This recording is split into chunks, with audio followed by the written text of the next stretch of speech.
All right, joining us now is one of our favorite guests. He's in South Dakota, where he is rehearsing to be Wild Bill Hickok. His name is Brett Tolman. Check the beard out on Tolman. And he's a former U.S. attorney for Utah. He's the head of the Tolman Group now. He knows the federal Justice Department as well as anybody does. Okay, so this is a busy day for the feds, and I want to run it down very methodically with you. The Epstein situation overall, do you have any thoughts on it? Yeah, I think we're going to be underwhelmed if they do release the transcript. It's my prediction that the grand jury transcript is going to be singularly focused along the lines of what the charges were. And the charges were very, very centered on Epstein's conduct and Ghislaine Maxwell and the individuals that he assaulted, and I think that's going to be the bulk of what that grand jury transcript is going to give us. And I think as a result, I don't think there's going to be much satisfaction if they are released. All right, so you don't expect any revelation, but surely in the indictment presented to the grand jurors and the evidence, if there were other people involved, those names would be front and center, right?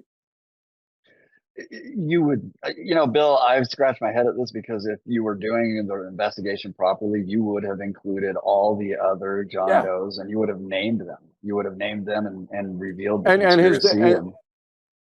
There wasn't a defense lawyer there. The government just presents a case. But if they want to do a conspiracy case, it's got to be other people. That's do you correct. Expect these two judges to put it out? I don't know if there's any resistance to putting it out. Do you expect them to put it out? It's a great question. They could hang it on a technicality if they don't feel like the government has met the burden of the interest, the public interest in it. But I can't imagine. How can that possibly be? Everybody's, right? They're trying to tie it in as public interest is through the roof. How could they possibly say that? Wouldn't they be laughed off the bench? I think they would, and I think it would do more harm than good. Let it out, let the people see it, and let us get past and beyond it. Okay, let's get to Brennan and the Tulsi Gabbard drop, declassification. Yes. Do you agree with me that John Brennan's in trouble? I do agree. I think John Brennan, especially if you look at what was released today, the additional documents that were released, Brennan had direct involvement in the conspiracy and in the decision making to put out. I mean, look at what we know. He put out not just a bad report. He fabricated the support that would be necessary in order to get others on board.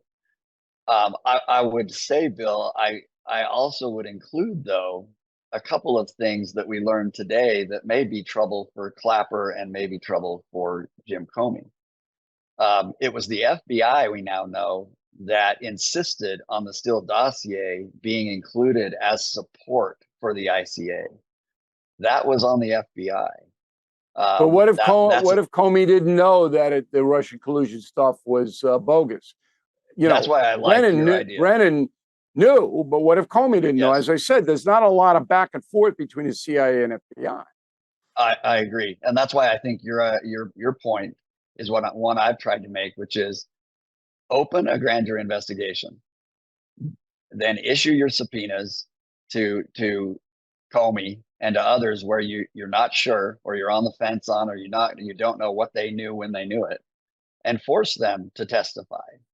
And force them to actually answer the tough questions and find out, what happened. And I don't think they can get that without a grand jury subpoena requiring them to appear in front of. So that you would bring them before a grand jury, and the Justice Department would then ask them specific questions about their participation, and if those questions were not answered in a effective way by them, then they could be indicted.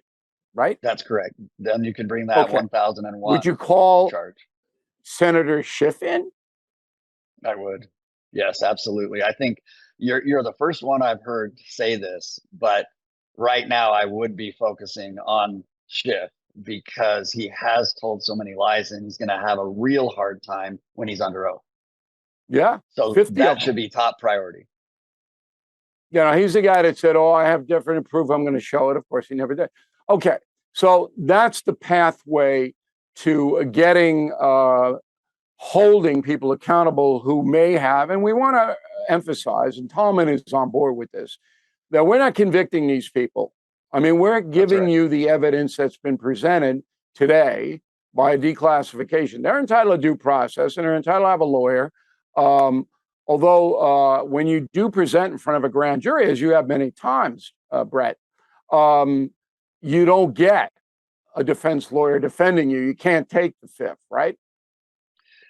You do not get your lawyer. What's interesting is they can take the fifth in the grand jury. And if they do take the fifth in the grand jury, then the Department of Justice can force them, through giving them limited immunity, can force them to actually testify. So it's a very limited, use of the Fifth Amendment, right? Depending on okay, what the immunity factor is interesting. All right.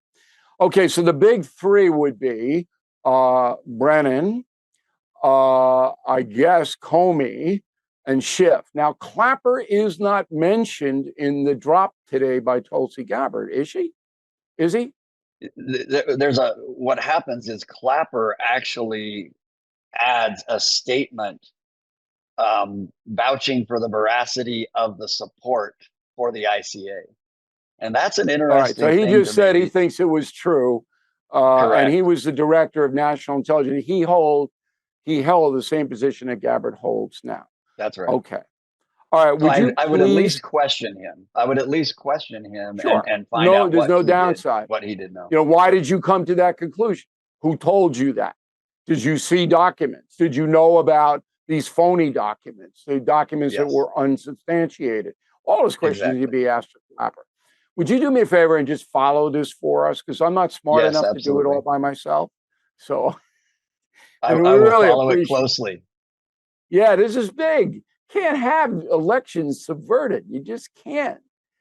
All right, let's get on to sanctuary cities. Now, in New York, terrible thing happened over the weekend. I'm sure you know about it. There was an ICE agent, Border Patrol guy, shot in the face, 2 muggers, zipped up to him, demanded they shot him. And then he shot one of them, or the cops did, and whatever. And those muggers are migrant criminals who had been charged and released at least 4 times each by New York authorities. And they did not tell ICE that they had them in custody. What can the federal government do to New York City in this case? Well, immediately the Department of Justice can file for injunctive relief, meaning they file an action to enjoin them from taking some of the conduct that they are, which is in essence, they're aiding and abetting or assisting in the harboring of fugitives. Now, they can file the injunction because I think it puts everyone on notice that the feds are not going to mess around. The other thing now, when you say file an injunction, most people, including me, don't really understand what that entails.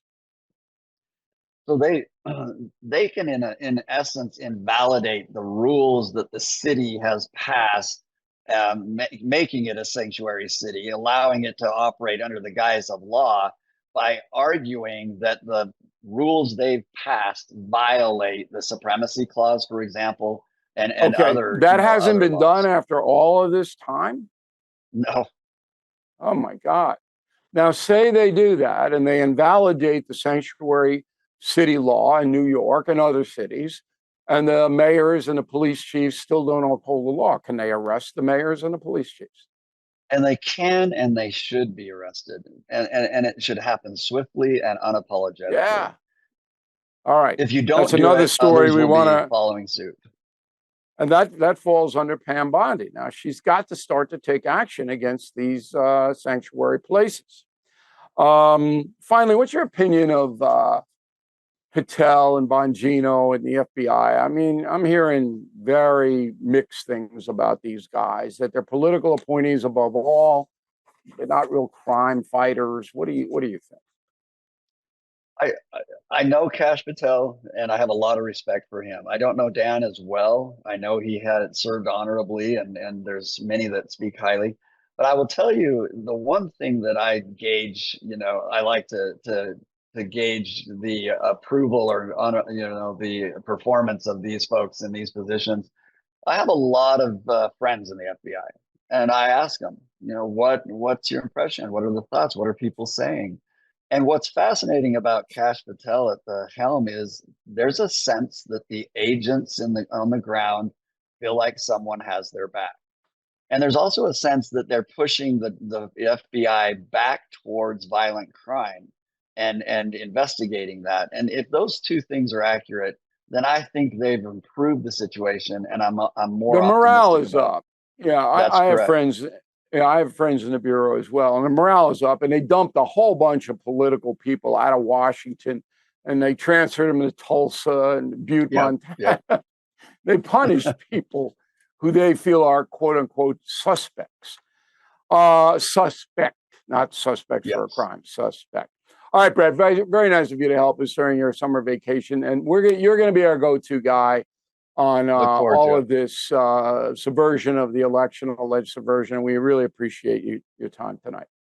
Homeowners, when is the last time you checked on your home title? If your answer is never, then this is for you. Scammers are stealing titles, and your equity is the target. Criminals forge your signature. Just like that, your home title can be transferred out of your name. That's why I partnered up with Home Title Lock, so you can find out today if you're already a victim.